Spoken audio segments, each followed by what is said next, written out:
Hello बच्चों, ये जो है हम लोग फिजिक्स में गुरुत्वाकर्षण ग्रेविटेशन के ऊपर बात कर रहे थे कि ग्रेविटेशन क्या होता है।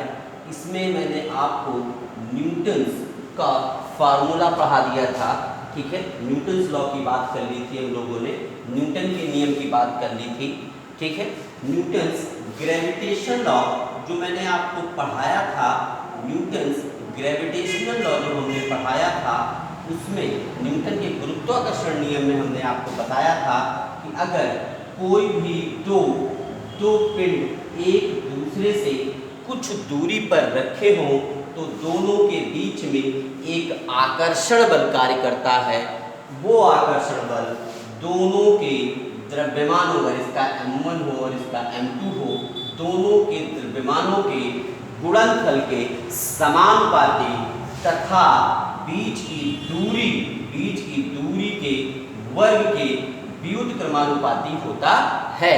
That means if two mass particles are placed at a distance of r, then the force of attraction between them is the proportional to the product of their masses and inversely proportional to the square of distance between them।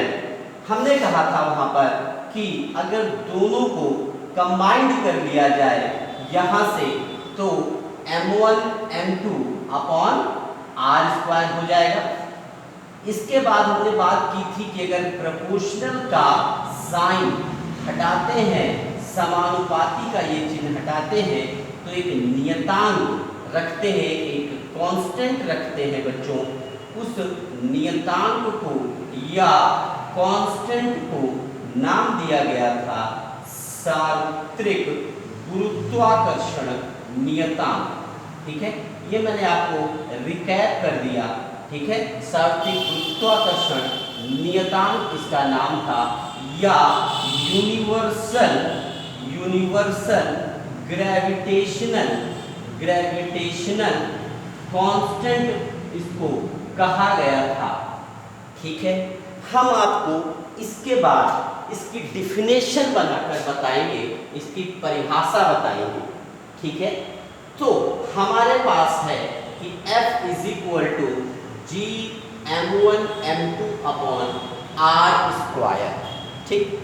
जब किसी constant की, जब किसी नियतांक की परिभाषा हम लोग बनाते हैं, जब किसी भी नियतांक की परिभाषा बनाते हैं, कांस्टेंट की डिफिनेशन प्रिपेयर करते हैं, बनाते हैं, तो उसके लिए m1 m2 this must be equal to 1 kg।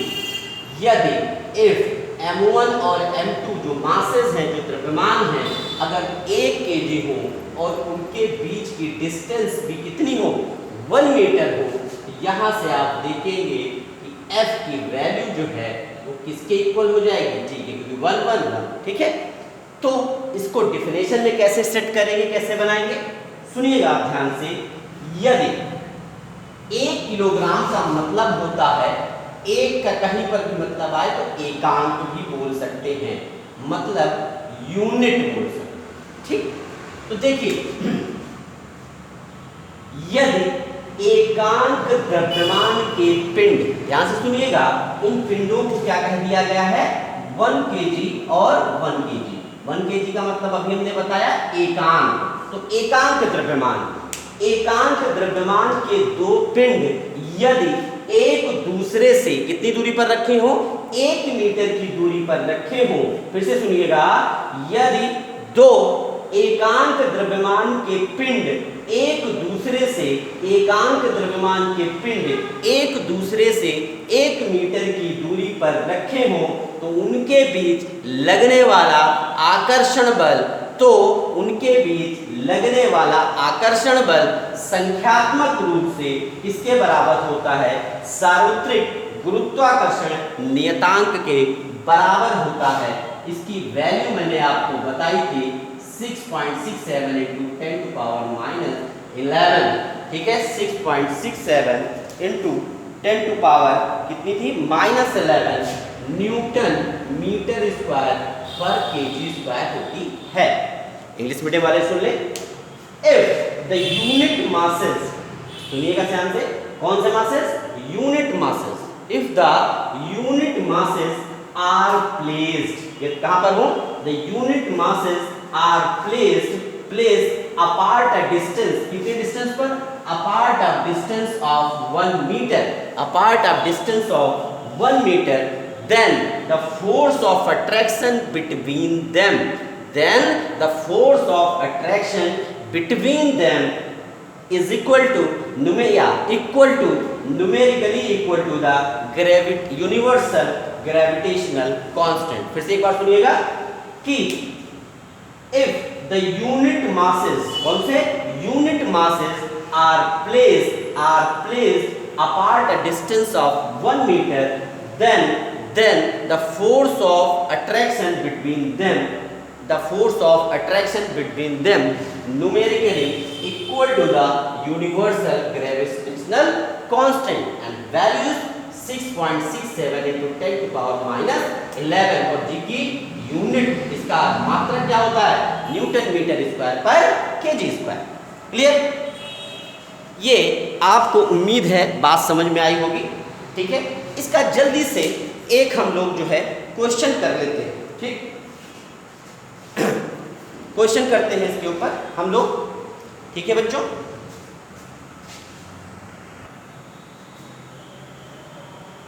ठीक है, इसके ऊपर आपको एक एग्जांपल कराते हैं।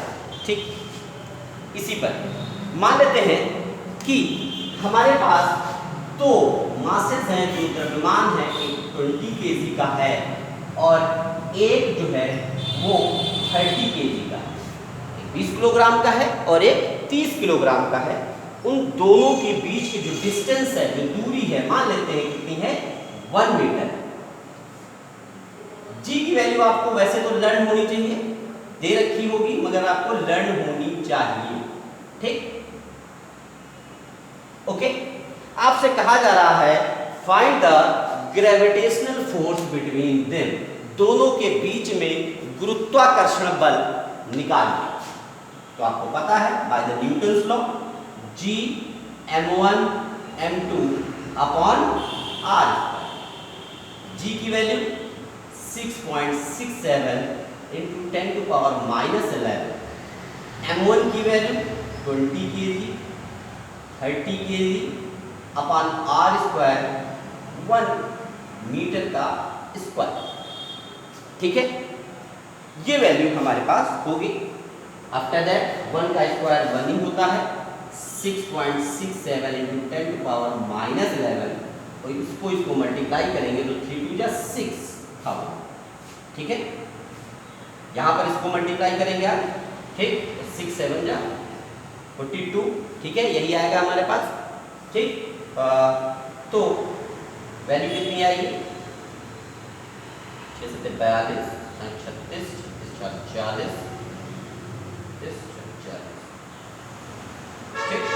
ये वैल्यू। ठीक है, ये वैल्यू हमारे पास आएगी।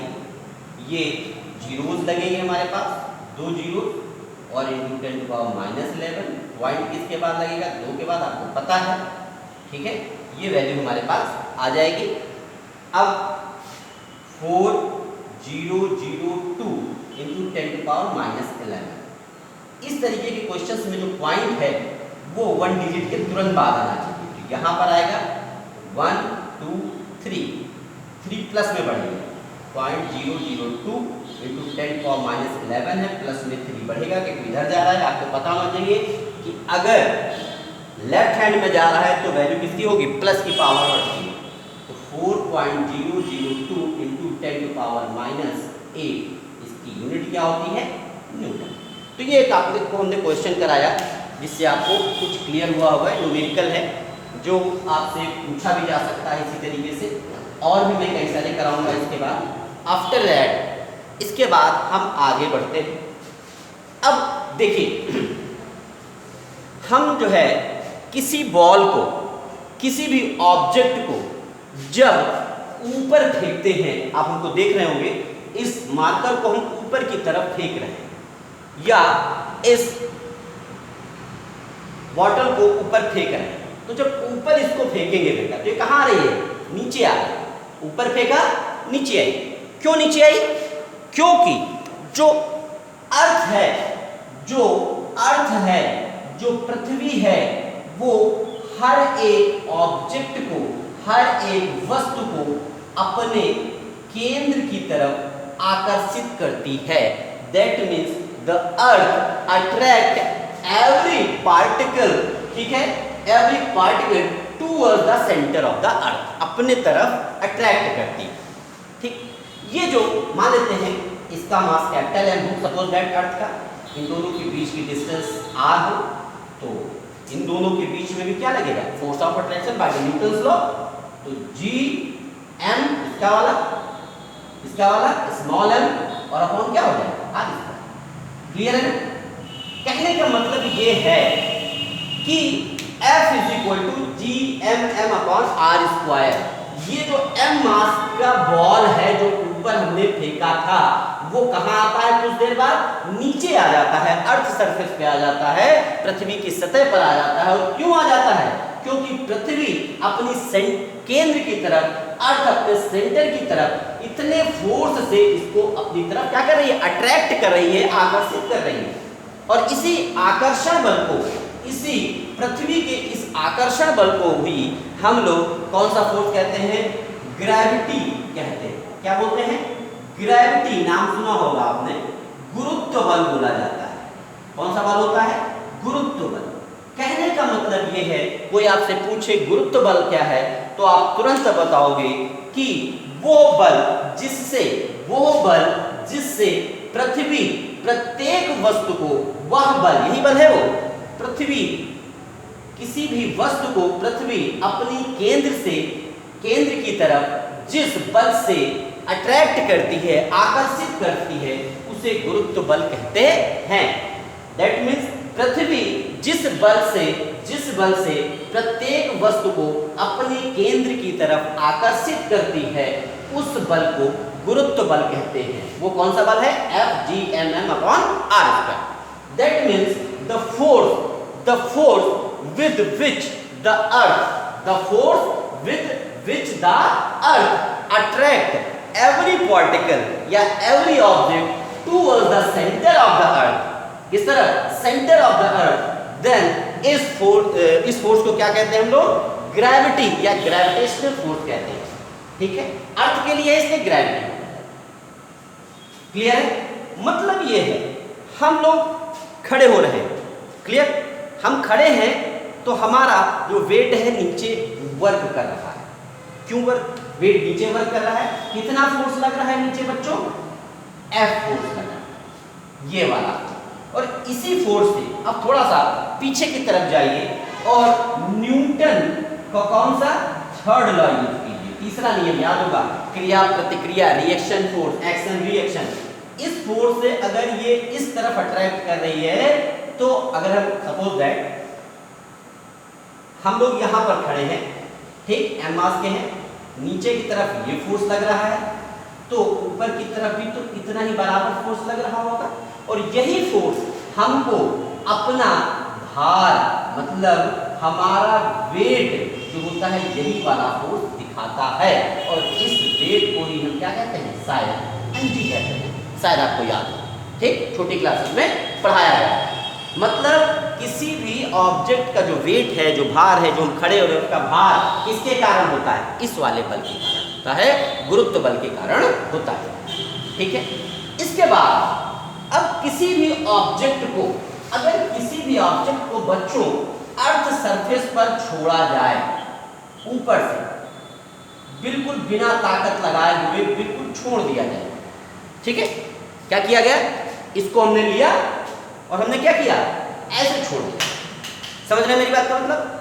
इसको जब छोड़ा तो इसको क्या कहते हैं? इसका नाम है, जब ऐसे बिल्कुल छोड़ दिया विदाउट एनी फोर्स, ठीक, तो इसका नाम होता है फ्री फॉलिंग बॉडी। ये कौन सा है? फ्री फॉलिंग बॉडी, ठीक, या स्वतंत्रता पूर्वक गिरता हुआ पिंड या गिरती हुई वस्तु। ठीक, इसको क्या नाम देते हैं? जब किसी भी ऑब्जेक्ट को हम लोग केवल यहां से ड्रॉप कर दें तो जब वो नीचे आ रहा है तो किस फोर्स से आ रहा है? वो फोर्स अभी हमने बताया गुरुत्व बल, या कौन सा फोर्स होता है? वो हमारे पास ग्रेविटेशनल फोर्स, ग्रेविटी होती है अर्थ की। मतलब हर एक बॉडी इस वाले फोर्स से नीचे की तरफ आने लगती है। क्लियर? ठीक, अगर किसी भी ऑब्जेक्ट को हम लोग क्या करें, किसी भी बॉडी को अगर हम ऊपर से नीचे छोड़ेंगे, फ्री फॉलिंग बॉडी अगर हो, स्वतंत्रता पूरा गिरता हुआ पिंड हो, तो उस पिंड को क्या होगा? धीरे धीरे वो नीचे आने लगेगा। ठीक है, जब ये नीचे आने लगेगा तो आप देख रहे होंगे कि यहां पर था तो आर इतनी थी। क्लियर? जब यहां पर आ जाएगा तो आर और कम हो जाएगी, यहां पर आ जाएगा तो आर और कम हो जाएगी। आर कम हो रही है और आर कम हो रही है तो आपने अभी पढ़ा था न्यूटन ग्रेविटेशन लॉ में इनवर्सली, मतलब आर कम होगा तो एफ बढ़ेगा। तो जब बल इसका जो ऊपर से नीचे आने का बल है, जो फोर्स है, जिसे गुरुत्वीय बल, ग्रेविटेशनल फोर्स, ग्रेविटी कह रहे हैं फ्री फॉलिंग बॉडी के लिए, स्वतंत्रता पूर्वक गिरते हुए पिंड के लिए, क्या होगा? ऊपर से नीचे आ रहा है, तब फोर्स यहां पर F = Gmm/r²। मगर ये r अगर कम होगा तो F की वैल्यू क्या होगी? बढ़ती जाएगी। और अगर F की वैल्यू बढ़ी होगी तो और तेजी के साथ, मतलब और अधिक बल के साथ, और अच्छे गुरुत्व बल के साथ, मतलब ग्रेटर ग्रेविटेशनल फोर्स, ग्रेविटी के साथ वो इसको नीचे की तरफ अट्रैक्ट करेगा, मतलब फोर्स ज्यादा लगेगा। फोर्स ज्यादा लगेगा तो जो यहाँ पर वेलोसिटी थी जब ड्रॉप में था, आप नॉर्मल सी बात समझिए, यहाँ पर क्या था? जैसे हमने ड्रॉप किया तो जब ड्रॉप करने के पहले यहाँ पर वेलोसिटी कितनी थी? 0। जब यहाँ से छूटा तो वेलोसिटी कुछ और होगी। जैसे जैसे वो नीचे आएगा इसकी वेलोसिटी इंक्रीज करती जाएगी, इसका वेग बढ़ता जाएगा। और बच्चों अगर वेग बढ़ेगा तो क्या होगा? आपको मालूम है, जहां ही वेग में परिवर्तन हुआ, ठीक, वेग परिवर्तन हुआ मतलब चेंज ऑफ वेलोसिटी हुई, वहां पर क्या होगा? एक्सेलरेशन होगा, त्वरण होगा। ठीक है, तो यहीं पर त्वरण आ जाता है। और ये किसके कारण त्वरण है? गुरुत्व के कारण है। किसके कारण है? गुरुत्व के कारण है। इसीलिए इस त्वरण का नाम हो जाता है गुरुत्वीय त्वरण। क्या बोलते हैं इसको? गुरुत्वीय त्वरण। और इसको किससे लिखते हैं? जी से लिखते हैं। ठीक, दैट मींस दिस एक्सेलरेशन, जो यहाँ पर एक्सेलरेशन प्रोड्यूस हो रहा है वो किसके लिए होता है? ड्यू टू व्हिच है? ग्रेविटी, ग्रेविटेशनल फोर्स है। इसीलिए इस का नाम क्या है? एक्सेलरेशन है। वो एक्सेलरेशन ही, त्वरण ही है, मगर किसके कारण है? Due to gravity, due to gravity बोलते हैं। ठीक है, ये हमारे पास है एक्सेलरेशन ड्यू टू ग्रेविटी। अब आप याद करिए, त्वरण आपने याद किया हुआ है, आपने क्या पढ़ा है? वेग परिवर्तन की समय दर, यही बोलते हैं ना, वेग परिवर्तन की समय दर को त्वरण कहते हैं। ठीक, क्या कहते हैं? वेग परिवर्तन की समय दर को त्वरण कहते हैं। क्लियर?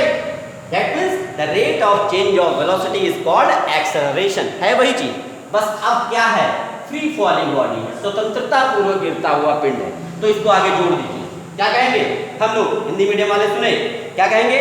स्वतंत्रता पूर्वक, किस तरह? स्वतंत्रता पूर्वक गिरते हुए पिंड की, स्वतंत्रता पूर्वक गिरते हुए पिंड के वेग परिवर्तन की समय दर को, ध्यान सुनिएगा, स्वतंत्रता पूर्वक गिरते हुए पिंड, स्वतंत्रता पूर्वक गिरते हुए पिंड के वेग परिवर्तन को, क्या कहते हैं? गुरुत्वीय त्वरण कहते हैं। क्या कहते हैं? गुरुत्वीय त्वरण कहते हैं। The rate of change of velocity, the rate of change of velocity, the rate of change of velocity of an object, कौन सा? Free falling. कहां पर? Free falling towards the earth, earth की तरफ, towards the earth is called acceleration due to gravity. That means the rate of change of velocity, the rate of change of velocity of an object falling freely, ऐसे गिर रहा है, falling freely, है ना, कैसे गिरा है, फ्री फॉलिंग है, फॉलिंग फ्रीली कहां पर, towards the earth is called acceleration due to gravity. क्या बोलते हैं इसको, एक्सेलरेशन ड्यू टू ग्रेविटी बोलते हैं। ठीक है, इतना आज आप लोग करें, फिर आगे बात करेंगे। ठीक है बच्चों, थैंक यू।